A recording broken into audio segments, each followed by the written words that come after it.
We thank the PEDS for giving us this space, for joining our esteemed discussants and panelists this afternoon. Maraming salamat po.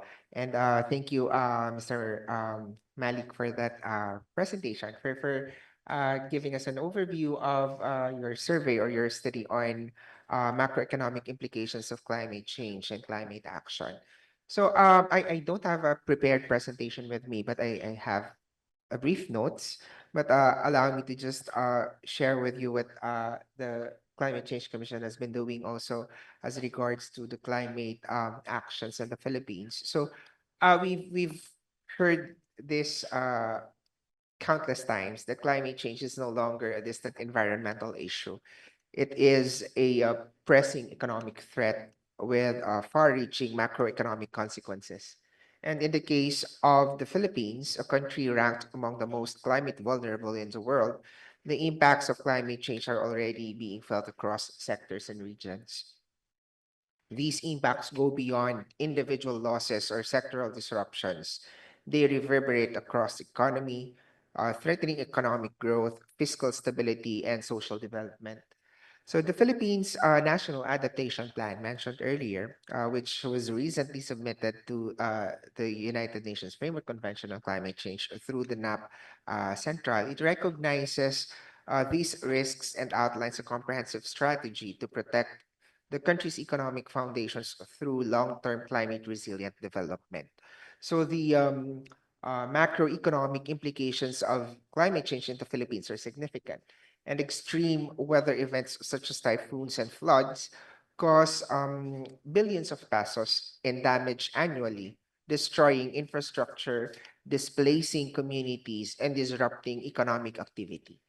In agriculture alone, a sector that employs a substantial portion of the population, droughts and flooding have led to declining productivity, loss of livelihoods, and increased food insecurity. Coastal communities reliant on fisheries and tourism face a dual threat of rising sea levels and coastal erosion, and these localized impacts compound to affect national economic performance.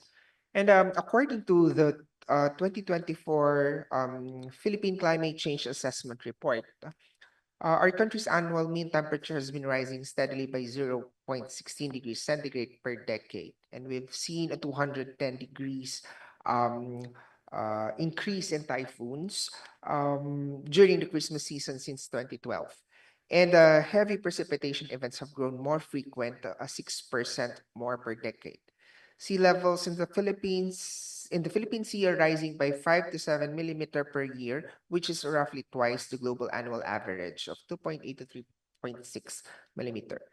So projected future warming in the Philippines could range between 2.5 degrees and 4.1 degrees Celsius by the end of the century. This is not a distant future. It is within the lifetime of our children and grandchildren. And extreme rainfall will worsen by 20 to 25%, affecting parts of Luzon, Visayas, and Mindanao. But right now, the impacts of climate change have been particularly severe. Between 2011 and 2021, tropical cyclones alone have cost 673.3 billion pesos in loss and damage. So what does this figure represent?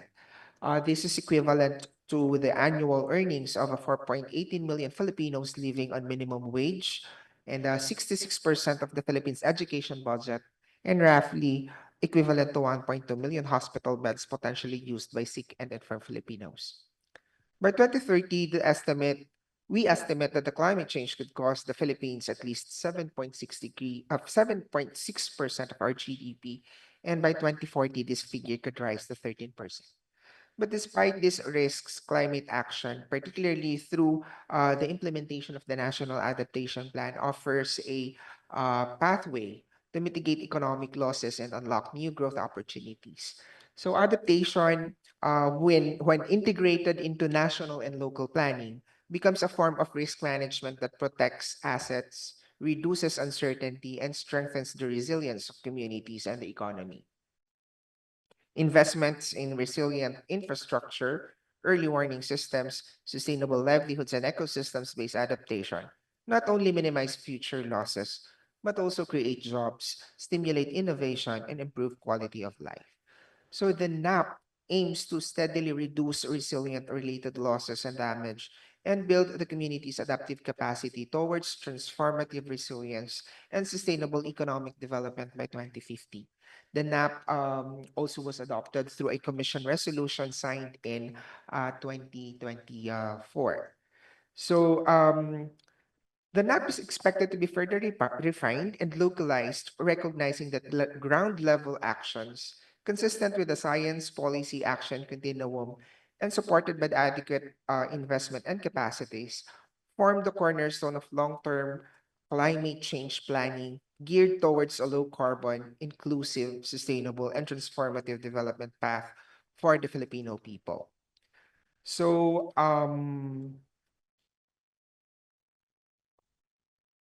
yeah, in the realm of public finance, the NAP encourages its mainstreaming into agencies' respective programs, taking into consideration sectoral adaptation strategies contained in the NAP and shall be included in the respective forward estimates of budget proposals.